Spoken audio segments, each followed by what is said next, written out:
Last year, the Dallas Mavericks had their lowest win total since Dirk Nowitzki was a rookie in 1998. But there's a lot of excitement with the Mavericks going forward. This team is definitely a league pass team next season. Even though they aren't projected to make the playoffs next season, the Mavericks have gotten lucky with 2 first-round picks the last couple of years, which will not only bring excitement, but should eventually translate to wins. The Mavericks really haven't been relevant since the following year after they won their first championship in franchise history in 2011. Time and time again, the Mavericks kept swinging and missing in free agency. There are 2 main reasons to be excited about the Mavericks' future: Dennis Smith Jr. and the European sensation Luka Doncic. Dennis Smith flashed a lot of upside as the point guard of the Mavericks last season. He had a number of highlight reel dunks that got a lot of people off their feet. Smith had a solid rookie season, which included ups and downs. Lonzo Ball wasn't the only rookie point guard who didn't shoot a good percentage from the field. He shot just under 40% from the field and 31% from 3. Those numbers definitely needs to get better to be able to put the Mavericks in the best position to win more games going forward.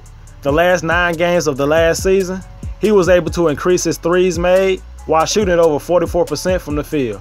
We should see more consistency from Dennis Smith in the sophomore season.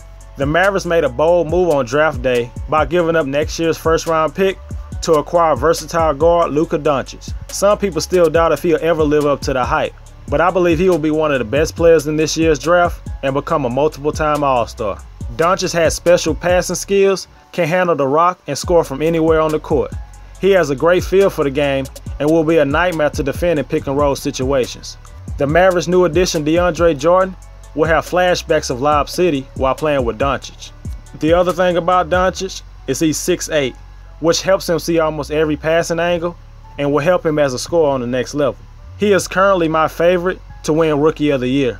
He already has professional experience under his belt from playing overseas, and he should be getting significant playing time in his rookie year, which will help him put up Rookie of the Year type numbers.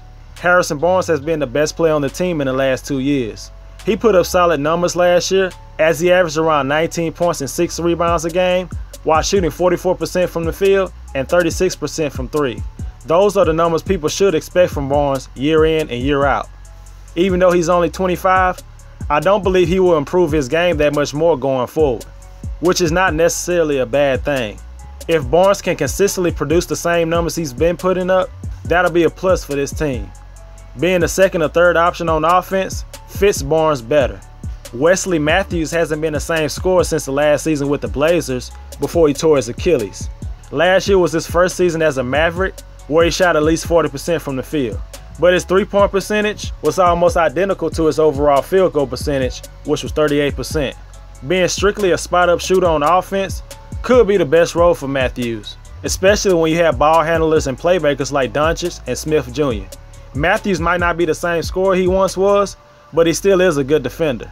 I see Matthews having a good year this season as he's entering the last year of his contract. Dirk Nowitzki will be coming back for his 21st and final season as an NBA player. Given his age and mobility, coming off the bench will help him be more of a consistent player throughout the 82-game season. Playing around 20 minutes a game and playing against backups for the most part could help the Mavericks win more games and put them in playoff contention. It would be crazy if Dirk Nowitzki somehow won 6th Man of the Year to cap off his amazing Hall of Fame career. But the Mavericks have to be competitive for him to have a chance to win that award. DeAndre Jordan signed a 1-year deal worth around $23 million to finally become a Dallas Mavericks.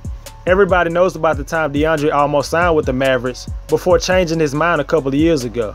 The Mavericks finally got a legit center they have needed since letting Tyson Chandler go in free agency back in 2011. Jordan is still an impactful player in this league and still contributes to wins. It was a good deal for the Mavericks because he's only on a 1-year deal, and how he fits and plays with the team this season will determine if the Mavericks want to sign him to a reasonable long-term deal next summer. Even though the Mavericks might not have enough to make the playoffs this season, they should be an exciting team to watch, and they have a nice foundation with Harrison Barnes, Luka Doncic, and Dennis Smith Jr.